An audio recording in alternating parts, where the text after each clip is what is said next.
अलबेले किस्सों की दास्तां के सिलसिले शुरू हुए बनके कहानियां कहानियां।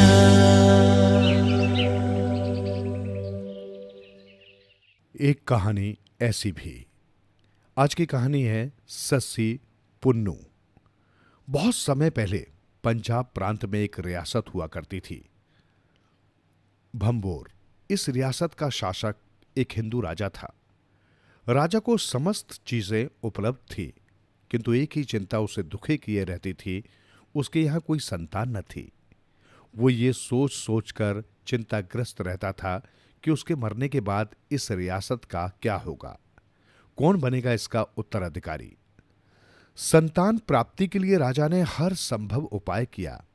उसने साधु संतों की शरण ली, पीर फकीरों से अरदास मांगी, तीर्थ एवं दरगाहों के चक्कर लगाए, किंतु रानी की कोख हरी न हुई। राजा निराश हो गया कि शायद उसके भाग्य में संतान का सुख लिखा ही नहीं है। फिर न जाने क्या हुआ कि रानी गर्भवती हो गई। न जाने किसकी दुआ काम कर गई थी। रानी ने जब राजा को बताया कि वो गर्भवती हो गई है, तो राजा की प्रसन्नता का पारावार न रहा। राजा ने अपने ज्योतिषी को बुलवाया और उससे गर्भस्थ शिशु के भविष्य पूछा। ज्योतिषी ने गणना करके राजा को बताया, राजन, रानी की कोख से एक कन्या जन्म लेगी, जो बड़ी होकर किसी विधर्मी युवक से प्रेम करने लगेगी। उन दोनों की प्रेम कहानी दूर दूर तक फैल जाएगी। विधर्मी से आपका आशय क्या है ज्योतिषी महाराज? राजा ने चिंतित स्वर में पूछा। राजन, विधर्मी से मेरा आशय किसी मुस्लिम युवक से है। राजकुमारी का जो प्रेमी होगा वो कोई मुस्लिम युवक होगा, राज ज्योतिषी ने हिचकिचाते हुए बताया। अपनी बच्ची का भविष्य जानकर राजा की सारी खुशी काफुर हो गई। वो गहरी सोच में डूब गया। राजा की धर्म में प्रगाढ़ श्रद्धा और निष्ठा थी। वो इस बात को किसी भी दशा में सहन नहीं कर सकता था कि उसकी बेटी बड़ी होकर किसी मुसलमान से निकाह करे। सारे समाज में उसकी बदनामी फैले और वो किसी को मुंह दिखाने योग्य भी न रह पाए। इन सब बातों पर विचार करके ही उसने एक भयानक निश्चय कर डाला और फिर बड़ी बेचैनी से रानी के गर्भ से जन्म लेने वाली संतान की प्रतीक्षा करने लगा। निश्चित समय पर रानी ने एक कन्या को जन्म दिया। रानी की ये पहली ही संतान थी। वो गर्भ की पीड़ा को सहन न कर पाई और बच्ची का जन्म देते समय बेहोश हो गई। राजा को जब यह सूचना मिली कि उसकी रानी ने एक कन्या को जन्म दिया है, तो वो उसके कक्ष में पहुंचा। उसने सोचा कि जब राज ज्योतिषी की यह भविष्यवाणी कि उसके यहां संतान रूप में कन्या पैदा होगी सच हो गई है, तो उसकी ये भविष्यवाणी कि उसकी कन्या बड़ी होकर एक मुसलमान युवक से प्रेम करेगी भी सच साबित होगी। तब राजा ने उस कन्या को बेहोश रानी के बगल में से चुपचाप उठा लिया और उसे लकड़ी के एक संदूक में नरम कपड़े बिछाकर उस पर लिटा दिया। उसने अपने गले से निकालकर एक तावीज भी उसे पहना दिया और फिर संदूक में ढेर सारी अशर्फियां भरकर संदूक का ढक्कन बंद कर दिया। संदूक के ऊपर इतना बड़ा छेद था जिससे कि हवा अंदर तक पहुंच सके और बच्ची दम घुट जाने से मर न जाए। तत्पश्चात संदूक को लेकर राजा स्वयं ही उस नदी में बहा आया। रानी को जब होश आया तो राजा की हिदायत के अनुसार उसे यही बताया गया कि उसे एक कन्या पैदा हुई थी, जो जन्म के कुछ देर बाद ही चल बसी। रानी ने यह जानकर किसी तरह संतोष कर लिया। अब सुनिए उस संदूक की बात। वो संदूक जिसे राजा ने नदी में बहा आया था, नदी के जल में बहता हुआ आगे चलकर एक धोबी घाट के पत्थरों में अटक गया। राजमहल का धोबी मुंह अंधेरे ही मैले कपड़े धोने के लिए जब घाट पर पहुंचा तो उसकी नजर घाट के पत्थरों में अटके उस संदूक पर पड़ी। उसने संदूक बाहर निकाला और जैसे ही उसका ढक्कन खोला, आश्चर्य से उसकी आंखें फैलती चली गई। उसमें एक खूबसूरत बच्ची लेटी हुई थी। संदूक अशर्फियों से भरा हुआ था। कुछ क्षण के बाद उस बच्ची के गले में वो ताबीज भी दिखाई दे गया जिसे राजा ने पहनाया था। ये सब देखकर धोबी ने कपड़े तो वहीं छोड़े और वो उस संदूक को सर पर उठाकर अपने घर की ओर दौड़ पड़ा। भोर का समय था। अधिकांश लोग अभी जागे भी नहीं थे, इसलिए किसी ने उसे संदूक लाते हुए देखा भी नहीं। घर के दरवाजे पर पहुंचकर उसने कुंडा खड़खड़ाया। धोबिन ने दरवाजा खुला तो सामने अपने पति को सिर पर एक बड़ा सा संदूक उठाए देखकर चौंक उठी। बोली, ये संदूक कहां से उठा लाए? कहीं रास्ते में पड़ा मिल गया था क्या? पहले रास्ता तो छोड़ो, अंदर घुसूंगा तभी तो बता पाऊंगा। देख नहीं रही मेरे सिर पर बोझ रखा है। धोबी झुझलाया। धोबिन एक ओर हट गई। धोबी ने धीरे से संदूक कमरे में रखा और जल्दी से पीछे जाकर मुख्य द्वार बंद कर कुंडी लगा दी। फिर वो धोबिन से बोला, जानती है भाग्यवान, क्या है इस संदूक में? मैं क्या जानूं, धोबिन बोली। खोलोगे तभी तो पता लगेगा। धोबी ने संदूक का ढक्कन उठा दिया। संदूक के अंदर लेटी बच्ची को देखकर धोबिन की आंखें फैल गई। उसके मुंह से आश्चर्य भरी किलकारी निकल गई। बच्ची? हां बच्ची, सिर्फ बच्ची ही नहीं, इसके साथ ये भी है, कहकर उसने मुट्ठी भर अशर्फियां उठाई और उन्हें धोबिन के सामने रख दिया। किसकी है ये बच्ची और ये अशर्फियां? धोबिन ने आश्चर्य से पूछा। अब तो अपनी ही समझो, भगवान ने हमारी सुन ली। हमारे कोई औलाद नहीं थी ना, इसलिए भगवान ने हमें इस बच्ची के रूप में औलाद भेज दी, साथ में ये ढेरों अशर्फियां भी। अब तो हमारी दरिद्रता हमेशा के लिए दूर हो गई। हे भगवान, तेरा लाख लाख शुक्र है, धोबिन ने कन्या को अपने सीने से लगाते हुए कहा। तुमने मेरी मुराद पूरी कर दी। धोबी ने जल्दी से कमरे में एक गड्ढा खोदा और उसमें वो संदूक दबा दिया। धोबिन ने जब उन अशर्फियों में से कुछ अशर्फियां निकाल लेने को कहा तो धोबी ने कहा, इन अशर्फियों में से हम एक भी अशर्फी खर्च नहीं करेंगे। ये अशर्फियां हमारी बच्ची के विवाह में काम आएंगी। हम अपनी इन अशर्फियों को दहेज में देंगे। ये सब काम निपटाकर धोबी फिर से घाट पर चला गया। धोबिन बच्ची के लिए दूध तैयार करने लगी। दिन चढ़ते ही बस्ती में ये समाचार फैल गया कि रानी धोबिन ने एक बच्ची को जन्म दिया है। जिसने सुना उसी ने इसे भगवान की कृपा माना, क्योंकि धोबी अधेड़ आयु का हो गया था और धोबिन भी अब तक कोई संतान पैदा न कर पाई थी। इस अवसर पर धोबी ने एक बहुत बड़ा भोज दिया और पंडित को बुलाकर उसका नामकरण संस्कार करवाया। बच्ची बहुत ही सुंदर थी, बिल्कुल खिले हुए चंद्रमा जैसी। पंडित ने कहा, इस बच्ची का नाम शशि रखो। शशि चंद्रमा का ही दूसरा नाम है। रानी धोबिन ने उसका नाम शशि रखा, लेकिन अनपढ़ धोबिन ने उसे शशि से सस्सी बना दिया। सस्सी ज्यों ज्यों बड़ी होती गई, उसके रूप यौवन में निखार आता गया। जब वो पूर्ण युवती बनी, तब तक उसकी सुंदरता की प्रसिद्धि दूर दूर तक फैल चुकी थी। सस्सी के रूप की चर्चा वहां के राजा के कानों तक भी पहुंची। उस बच्ची के बाद राजा को फिर कोई संतान नहीं हुई थी। इसलिए उसने सोचा कि क्यों न दूसरा विवाह कर लिया जाए। इतने बड़े राज्य का कोई उत्तराधिकारी तो उसे चाहिए ही था। जब उसने रानी के सामने अपने इस प्रस्ताव को रखा तो रानी ने भी बड़ी प्रसन्नता से उसे विवाह करने की अनुमति दे दी। राजा ने सस्सी के सौंदर्य के बारे में सुन रखा था। उसने सोचा कि क्यों न धोबिन की इस कन्या के साथ विवाह रचा लिया जाए। धोबी के घर पैदा हुई है तो क्या है, तो देवलोक की अप्सराओं जैसी सुंदर। ऐसा विचार कर उसने अपने कुछ सैनिक भेजकर सस्सी को उसके घर से बुलवा लिया। सस्सी जब राजा के पास पहुंची तो राजा उसके रूप को निहारता ही रह गया। सचमुच इंद्र की अप्सराएं भी सस्सी के रूप के आगे श्रीहीन थीं। काफी देर तक उसका रूप निहारते रहने के बाद राजा ने उससे कहा, सस्सी, हम तुम्हारे साथ विवाह कर तुम्हें अपनी रानी बनाना चाहते हैं। क्या तुम्हें यह रिश्ता स्वीकार है? राजा की बात सुनकर सस्सी कुछ पल के लिए ठगी सी रह गई। उसके मुंह से बोल न फूटा, किंतु जब राजा ने अपनी बात दोबारा कही तो उसने सिर झुकाकर धीरे से कहा, अन्नदाता, आपके इस प्रश्न का उत्तर मैं नहीं दे सकती। कारण यह है कि मेरा विवाह मेरे माता पिता का दायित्व है। मैं उनके अधीन हूं। वे जैसा कहेंगे वही मुझे स्वीकार होगा। आप उन्हें बुलाकर ये बात उन्हीं से पूछ लीजिए। ये कहकर जैसे ही उसने अपनी गर्दन उठाई, तभी राजा की नजर उसके गले में लटके हुए तावीज पर पड़ गई। वो चौंक कर उस तावीज को देखने लगा।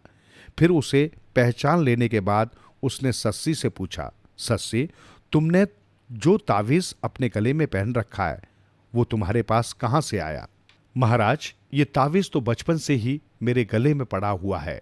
मुझे नहीं मालूम कि कब मेरी मां ने मुझे इसे पहनाया था, किंतु एक बार मेरे पूछने पर उसने ये जरूर कहा था कि मैं ये तावीज पहने हुए ही पैदा हुई थी। मां मुझे इस तावीज को अपने गले से कभी उतारने नहीं देती। उसने मुझे ये भी बताया था कि जिस दिन मैं पैदा हुई थी उसी दिन मेरे पिता को नदी में बहता हुआ एक संदूक मिला था जिसमें अशर्फियां भरी हुई थी। मेरी माँ इस तावीज को बहुत ही शुभ मानती है। वो कहती है कि इस तावीज के कारण मुझ पर कोई संकट नहीं आ सकता। वो संदूक कहाँ है भला? राजा ने व्यग्रता से पूछा। हमारे घर में ही रखा हुआ है। मेरे पिता उसे बहुत संभाल कर रखते हैं। क्या तुम हमें उस संदूक को दिखा सकती हो? जरूर दिखा सकती हूँ महाराज, सस्सी बोली। आप अपने 1-2 आदमी मेरे साथ भेज दीजिए, मैं उनके द्वारा वो संदूक आपको लाकर दिखा देती हूँ। फिर वैसा ही किया गया। राजा के 2 आदमी सस्सी के साथ उसके घर गए और संदूक ले आए। राजा ने संदूक को देखते ही पहचान लिया कि वो संदूक वही है जिसमें 18 वर्ष पूर्व उसने अपनी बच्ची को लिटाकर उसे नदी में प्रवाहित कर दिया था। तब उसे पूरी तरह विश्वास हो गया कि सस्सी धोबी की नहीं, उसी की बेटी है। राजा ने 18 वर्ष पूर्व हुई इस घटना को जब रानी को बताया तो वो आश्चर्यचकित रह गई। फिर ये जानकर कि उसकी बेटी जिंदा है और जीती जागती उसके सामने खड़ी है, उसने झपट कर सस्सी को अपनी भुजाओं में भर लिया और सस्सी, मेरी बेटी सस्सी कहकर बिलखने लगी। राजा ने सस्सी से कहा, सस्सी, तू हमारी ही बेटी है जो 18 वर्ष पूर्व मेरे ही दुर्भाग्य से हमसे बिछड़ गई थी। अब तू यहीं राजमहल में हम लोगों के साथ रहे। किंतु सस्सी ने दृढ़ता से इनकार कर दिया। वो बोली, महाराज, मेरे माता पिता वही हैं जिन्होंने मुझे पाल पोस कर बड़ा किया है, लेकिन आप कहते हैं कि आप मेरे माता पिता हैं तो मैं आपकी बात भी मान लेती हूं। लेकिन अन्नदाता, आप लोगों ने तो अपने माता पिता कहलाने का अधिकार उसी दिन खो दिया था जिस दिन आपने मुझे संदूक में लिटाकर नदी की लहरों के हवाले कर दिया था। क्या कोई पिता मात्र एक ज्योतिषी के कहने पर अपने नवजात शिशु को इस तरह नदी में बहा सकता है? वो तो मेरी उम्र लंबी थी, इसलिए मेरे पिता ने मुझे नदी में से निकाल लिया और मैं बच गई, अन्यथा मैं इस संदूक के साथ नदी में डूबकर मर सकती थी। नदी में रहने वाले मगरमच्छ और घड़ियाल भी मुझे अपना आहार बना सकते थे। इसलिए मेरे माता पिता तो वही हैं जिन्होंने मुझे नया जन्म दिया। भले ही वे निम्न जाति के धोबी परिवार के हैं, किंतु वही मेरे लिए पूजनीय हैं। मैं उन्हीं के पास रहूंगी। अब मुझे जाने की आज्ञा दीजिए। सस्सी ने राजमहल में रहने का राजा का प्रस्ताव दृढ़तापूर्वक ठुकरा दिया। राजा ने तब उसे मन मारकर अपने घर जाने की आज्ञा दे दी। सस्सी की सुंदरता की ख्याति पंजाब प्रांत को लांघती हुई दूर कच्छ प्रदेश तक पहुंची थी। वहां के नवाब के बेटे पुन्नू ने जब उसकी सुंदरता की प्रशंसा सुनी तो वो सस्सी को देखने के लिए बेताब हो उठा। नवाब के 3 बेटे थे, जिनमें पुन्नू सबसे छोटा और नवाब का लाडला बेटा था। उसने अपने पिता से कहा, अब्बा हुजूर, मैं सूबाए पंजाब जाना चाहता हूँ। मैं देखना चाहता हूँ कि दूसरे सूबों में लोग किस तरह से रहते हैं, उनके रहन सहन, खान पान के तौर तरीके कैसे हैं, वगैरह वगैरह। अपने बेटे की फरमाइश सुनकर उसके पिता ने उससे कहा, ठीक है बेटा, शौक से घूमने जाओ, लेकिन जल्दी ही लौट आना। रास्ते के लिए धन चाहिए तो खजाने से निकलवा लेना, मैं कारिंदों से कह दूंगा। बात बन गई। पुन्नू सौदागर के वेश में भंभोर नगर में जा पहुंचा। अपने साथ वो कुछ कर्मचारी भी लाया था। कच्छ से अनेक तरह की चीजें उसने खरीदवा कर ऊंटों पर लदवा ली थी। नगर में पहुंचकर उसने अपनी दुकान सजवाई और सस्ते में माल बेचना शुरू कर दिया। धीरे धीरे नगर में उसके माल की चर्चा होने लगी। लोग बड़ी तादाद में खरीदारी करने के लिए उसके पास पहुंचने लगे। एक दिन सस्सी भी अपनी कुछ सहेलियों के साथ वहां पहुंच गई। सस्सी ने पुन्नू को और पुन्नू ने सस्सी को देखा तो बस देखते ही रह गए। सस्सी सामान खरीदना भूल गई और पुन्नू सामान बेचना भूल गया। सस्सी की सहेलियां आश्चर्य से उन दोनों की ओर देखती रह गईं। फिर काफी देर बाद सस्सी को उसकी सहेलियों ने टोका तो वो कुछ चीजें खरीदकर घर लौट आई। उसने मन में सोच लिया कि वो सामान खरीदने के बहाने फिर पुन्नू से मुलाकात करेगी। उसके बाद तो मुलाकातों का सिलसिला बढ़ता ही गया। दोनों के दिलों में एक दूसरे के लिए गहरा प्यार पैदा हो गया। पुन्नू ने अपना सामान औने पौने भावों में बेच डाला और एक दिन वो सस्सी के माता पिता के पास पहुंच गया। उसने सस्सी के माता पिता को बताया कि वो सस्सी के साथ विवाह करना चाहता है। पुन्नू की बात सुनकर सस्सी की मां ने कहा, बेटा, मैं तो अपनी बेटी का विवाह किसी ऐसे धोबी के लड़के के साथ करूंगी जो घर जमाई बनकर हमारा काम संभाल ले। हमारे कोई बेटा नहीं है। सस्सी हमारी बेटी भी है और बेटा भी। हम इसको अपने से दूर नहीं रख सकते। ये सुनकर पुन्नू ने कहा, माँ जी, मैं भी एक धोबी का ही बेटा हूं। मैं जानता था कि आप लोग अपनी बिरादरी में ही सस्सी का विवाह करेंगे, इसलिए मैं आपकी बेटी का हाथ मांगने के लिए आया हूं। पुन्नू ने अपनी असलियत छिपा ली। फिर बोला, सस्सी, आप लोगों के मन की बात मुझे पहले ही बता चुकी है। सस्सी, तुम्हें पहले ही बता चुकी है? ये बात सुनकर मां ने हैरान होकर पूछा और सस्सी की ओर देखने लगी। सस्सी ने नजरें नीची करके कहा, हाँ मां, मैंने इन्हें पहले ही बता दिया था कि अगर तुम मुझसे शादी करना चाहते हो तो पहली शर्त यही है कि तुम्हें घर जमाई बनकर हमारे घर ही रहना होगा। आखिर मेरे बूढ़े पिता को भी तो सहारा चाहिए। हाँ बेटा, सस्सी की मां बोली। बुढ़ापे की वजह से अब सस्सी के बापू को घाट पर कपड़े ले जाकर धोने में परेशानी होने लगी है।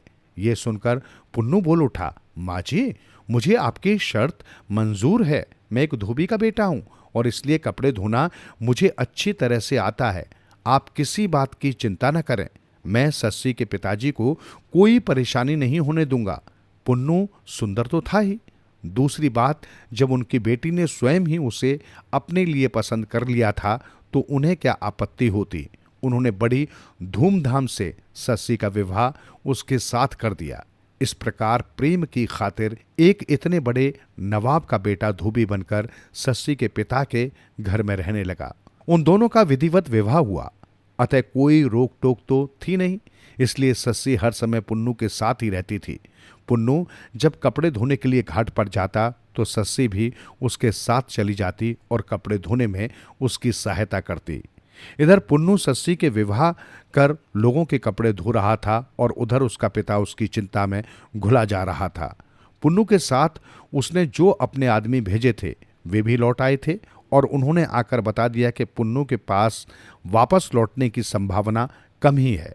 यहाँ उसने एक धोबी की लड़की के साथ विवाह कर लिया है और अब वो उनका घर जमाई बनकर लोगों के कपड़े धो रहा है।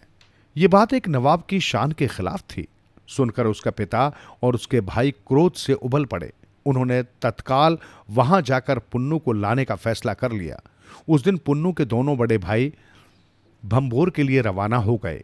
दोनों भाई धोबी का पता लगाकर उसके घर पहुंचे और उससे बताया कि वे पुन्नू के बड़े भाई हैं। पुन्नू ने चूंकि उन्हें सूचना दिए बिना विवाह कर लिया है, अतः वे स्वयं ही उसे आशीर्वाद देने के लिए यहां पहुंच गए हैं। धोबी से उन्होंने ये भी कह दिया कि वे स्वयं भी खानदानी धोबी हैं और कच्छ के नवाब के घर में कपड़े वे ही धोते हैं। बिरादरी, भाई और रिश्तेदार जानकर धोबी ने उनकी बड़ी खातिरदारी की और उन्हें सम्मानपूर्वक अपने घर में ठहराया। अपने बड़े भाइयों के अचानक आ धमकने से पुन्नू पहले कुछ आशंकित था। उसे डर था कि छोटी जाति में विवाह कर लेने पर उसके भाई उसे डांटेंगे, फटकारेंगे और उसे लानतें भेज देंगे। किंतु जब उन्होंने इस विषय में कुछ न कहकर उसे बधाइयां दी तो वो सामान्य हो गया। लेकिन उसके भाइयों के मन में तो कुछ और ही था। वे मौका देख रहे थे कि कब कोई मौका हाथ लगे और कब वो पुन्नू को भगाकर ले जा सकें। अंततः एक दिन वो मौका उन्हें मिल ही गया। धोबी ने अपने रिश्तेदारों के आने के उपलक्ष्य में एक रात एक भोज का आयोजन किया। भोज में जमकर मदिरा पान हुआ। पुन्नू के दोनों भाइयों ने तो बहुत कम शराब पी, किंतु वो पुन्नू, धोबी तथा दूसरे लोगों को ज्यादा पिलाते रहे। नतीजा ये निकला कि सब लोग जल्दी ही अपने होश खो बैठे। उन्हें भोजन करने का भी होश न रहा। तब पुन्नू के दोनों भाइयों ने बेहोश पुन्नू को उठाकर अपनी सांडनी यानी ऊँटनी की काठी पर चढ़ाया और उसे लेकर तेज गति से कच्छ की ओर चल पड़े। अगली सुबह जब सस्सी और उसके माता पिता उठे तो घर में न तो पुन्नू था और न ही उसके दोनों भाई। उनकी ऊँटनियाँ भी गायब थीं। वे लोग समझ गए कि पुन्नू के भाई बेहोश पुन्नू को उठाकर भाग गए। पुन्नू के गायब हो जाने पर सस्सी जैसे पागल हो उठी। माता पिता के रोकते रोकते भी वो उसकी तलाश में घर से निकल पड़ी और ऊँटनियों के पैरों के निशानों को देखते हुए कच्छ की ओर जाने वाले रास्ते पर दौड़ पड़ी। उसकी हर सांस से बस पुन्नू का नाम ही निकल रहा था। भागते भागते पंजाब का हरा भरा इलाका पीछे छूट गया और रेगिस्तानी इलाका शुरू हो गया। थार का रेगिस्तान अपनी भयावहता के लिए कुख्यात है, किंतु सस्सी को जैसे उसकी कोई परवाह नहीं थी। वो तो ऊँटनियों के पैरों का पीछा करते हुए गिरती पड़ती आगे ही बढ़ती जा रही थी। रेगिस्तान में कहीं कहीं तेज हवा ने ऊँटनियों के पैरों के निशान मिटा दिए थे, किंतु इससे सस्सी का हौसला नहीं टूटा। अनुमान से वो अपने प्रेमी का नाम रटते रटते निरंतर आगे बढ़ती रही। उसे इस हालत में भागते दौड़ते कई दिन बीत गए, किंतु न उसे भूख प्यास की कोई चिंता थी और न अपनी शारीरिक थकान की। लेकिन हर चीज की कोई न कोई सीमा तो होती ही है। तपते रेत में झुलसकर सस्सी के पैरों में बड़े बड़े छाले पड़ गए थे। प्यास से उसके हलक में कांटे से उगाए थे, फिर भी उसने आगे बढ़ना जारी रखा। तभी दूर उसे कुछ कटीली झाड़ियां दिखाई पड़ी। ये सोचकर कि शायद वहां थोड़ा पानी मिल जाए, वो उन झाड़ियों की ओर चल पड़ी। लेकिन जब वो झाड़ियों के पास पहुंची तो चक्कर खाकर गिर पड़ी और बेहोश हो गई। सस्सी को जब होश आया तो उसने देखा जिस स्थान पर वो बेहोश होकर गिरी थी वहां निर्मल एवं शीतल जल का एक सोता फूट निकला था। कई दिन की प्यासी सस्सी ने पेट भरकर पानी पिया और उठकर फिर कच्छ की दिशा में चल पड़ी। उसने निश्चय कर लिया था कि वो या तो पुन्नू को पाकर रहेगी या फिर रेत के इस महासागर में सदैव के लिए गुम हो जाएगी। कुछ आगे चलकर सस्सी को एक डांडी दिखाई दी। राजस्थान में डांडी छोटे गांव को कहा जाता है। सस्सी इस आशा के साथ कि शायद वहां किसी से उसके प्रेमी पुन्नू का पता मिल जाए, उस ढांडी की ओर चल पड़ी। ढांडी के बाहर उसे एक चरवाहा मिला। अपनी सारी कहानी उस चरवाहे को बताकर सस्सी ने उससे प्रार्थना की कि वो उसकी सहायता करे। चरवाहे को उसकी हालत पर दया आ गई और उसे वो अपने घर ले आया। फिर उसे अपनी माँ को सौंपकर पुन्नू को ढूंढने के लिए चल दिया। अब सुनिए पुन्नू का हाल। जब उसे होश आया तो उसने स्वयं को ऊँटनी की पीठ पर लदा हुआ देखा। वो समझ गया कि उसके भाई षड्यंत्र करके उसे भगा लाए हैं। तब वो ऊँटनी से नीचे कूद पड़ा और सस्सी सस्सी पुकारता हुआ भंभोर की दिशा में दौड़ पड़ा। उसके भाइयों ने उसे पकड़ना चाहा, किंतु वे उसे पकड़ने में नाकामयाब रहे। पुन्नू उन्हें चकमा देकर रेत के टीलों में छिप गया। फिर जब उसके भाई उसे छोड़कर चले गए तो वो फिर से भंभोर की दिशा में चल पड़ा। शीघ्र ही उसे वो चरवाहा मिल गया जो उसी की तलाश में निकला हुआ था। उसने उस चरवाहे को अपनी व्यथा कथा कह सुनाई। चरवाहे ने उसे आश्वस्त किया कि सस्सी उसी की खोज में यहाँ आई हुई है और वो इस समय उसके घर में है। तब पुन्नू प्रियतमा से मिलने की आस किए चरवाहे के साथ चल दिया। दोनों जब घर में दाखिल हुए तब तक सस्सी की दशा बहुत बिगड़ चुकी थी। वो बार बार अचेत हो जाती थी। उसकी जबान पर सिर्फ एक ही नाम था, हाय पुन्नू, हाय मेरे प्रियतम। पुन्नू ने जाते ही सस्सी को अपने अंक में भर लिया और उसे बेतहाशा प्यार करने लगा। अपने प्रियतम की आवाज़ सुनकर सस्सी ने आंखें खोली। सामने अपने प्रियतम को पाया तो वो निहाल हो उठी और बुरी तरह से उससे चिपट कर रोने लगी। किंतु शायद उसके जीवन की डोर टूट चुकी थी। एक बार उसने जी भरकर अपने प्रेमी को देखा और फिर हमेशा के लिए आंखें मूंद ली। सस्सी के मरते ही पुन्नू दहाड़े मारकर रोने लगा। उसके रोने से सारे गांव के लोग वहां पहुंच गए और उसे सांत्वना देने लगे। गांव वालों ने सस्सी के लिए कब्र खोदना शुरू किया तो पुन्नू ने उन्हें कब्र को चौड़ा खोदने के लिए कहा। फिर उसने सस्सी के शव को अपनी बाहों में भरकर उठाया और उसे कब्र में लिटाकर बाहर बैठ गया। पुन्नू को जैसे ही होश आया उसने एक नज़र गांव वालों पर डाली और वो सस्सी, मेरी प्यारी सस्सी कहता हुआ कब्र में कूद गया। लोगों ने देखा कि उसके कब्र में कूदते ही कब्र अपने आप बंद हो गई। गांव वालों ने उसकी कब्र को पक्का कर दिया। झाड़ी के पास जिस स्थान पर सस्सी बेहोश होकर गिरी थी और जहां पानी का एक स्रोत फूट निकला था, उस स्थान पर अब प्रतिवर्ष मेला लगता है और लोग उस स्थान को पूजने के लिए आते हैं।